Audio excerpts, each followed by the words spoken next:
அனைவருக்கும் வணக்கங்க. என் மாடி தோட்டத்தில் இப்போ பொங்கலுக்கு வந்து மா இஞ்சி, இஞ்சி, ஆ, மஞ்சள், கரும்பு எல்லாமே வந்து எங்கள் மாடி தோட்டத்துலேருந்தே கிடைக்கிது. வெற்றிலையும் கிடைக்கிது.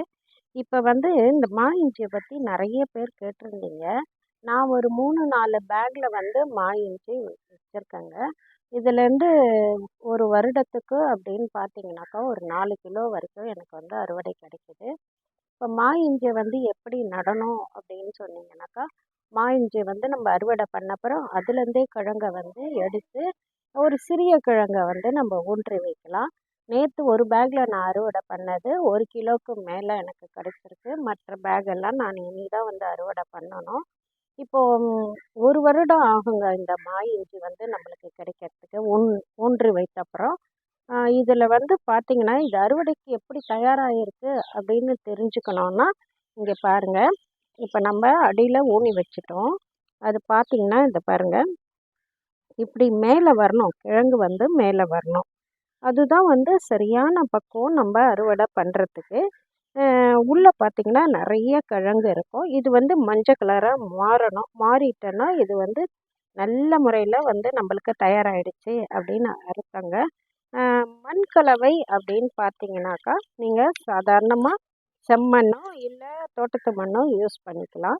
அது கூட வந்து நம்ம எருவும் கோகோ பீட்டு கொஞ்சமாக கலங்க, ரொம்ப வேண்டாம். ஏன்னா அது பிடிமானம் இல்லாமல் போயிடும்.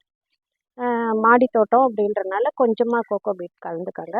ஆனால் மாட்டு எரு, மண்புழு உரம் இது ரெண்டும் வந்து கண்டிப்பாக கலந்துக்கங்க. எந்த பராமரிப்பும் இதுக்கு தேவையில்லைங்க. நீங்கள் வந்து மாதத்துக்கு ஒரு தடவை ஒரு கைப்பிடி அளவு மாட்டு எரோ ஏதாவது மண்புழு உரமோ இல்லை உங்ககிட்ட இருக்கிற ஹோம் கார்டனில் இருக்கிற அந்த வந்து காய்கறி வேஸ்ட் அந்த மாதிரி எல்லாம் கூட உங்ககிட்ட இருந்தனா அதையும் நீங்கள் ஒரு கைப்பிடி போட்டுக்கலாம். மற்றபடி இதுக்காக நீங்கள் மற்ற உரங்களோ இல்லை செயற்கையான எதுவுமே நீங்கள் இதில் சேர்க்கவே வேண்டாங்க.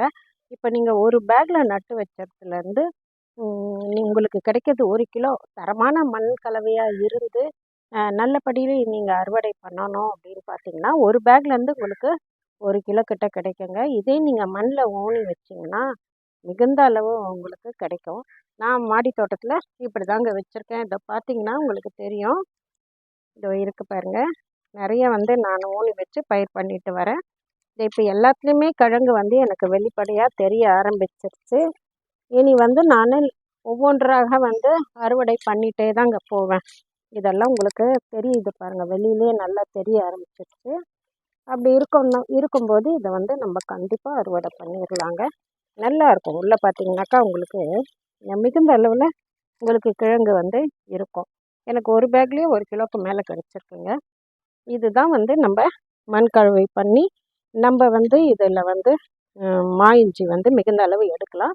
மா இஞ்சியில் என்ன பண்ணணும் அப்படின்னு கேட்டிங்கன்னா, அதை உடைச்சி பார்த்திங்கன்னா மாங்காவும் இஞ்சியும் சேர்ந்த ஒரு வாசனையாக இருக்கும். இதில் வந்து நம்ம ஊறுகாய் பண்ணினா ஒரு வருடத்துக்கு வேண்டியதை வந்து நம்ம தயார் பண்ணி க்ளீன் பண்ணிவிட்டு சின்ன சின்ன துண்டுகளாக நறுக்கி நம்ம நார்மலாக பண்ணக்கூடிய ஊறுகாய் மாதிரி இதுவும் பண்ணி வச்சுக்கலாம்.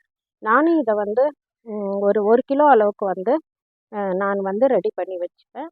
மற்றதெல்லாம் வந்து தெரிந்தவர்களுக்கு, ஃப்ரெண்டுக்கு, குழுவிற்கு, வாட்ஸ்அப் குரூப்புக்கு எல்லாருக்கும் வந்து இதை பகிர்ந்து கொடுத்துருவாங்க. மா இஞ்சியை பற்றியோ இல்லை இந்த ஊறுகாய் போடுறத நான் ரெசிபி வேணால் உங்களுக்கு கொடுக்குறேங்க எப்படி பண்ணுறதுன்னு. இதை பற்றிய வேறு ஏதாவது உங்களுக்கு சந்தேகம் இருந்தனா என்னைய வந்து நீங்கள் யூடியூப்பில் கமெண்ட்ஸில் வந்து கேட்கலாம். நான் அதற்குரிய விளக்கத்தை உங்களுக்கு கொடுக்க தயாராக இருக்கிறேங்க. நன்றிங்க, மிக்க நன்றி.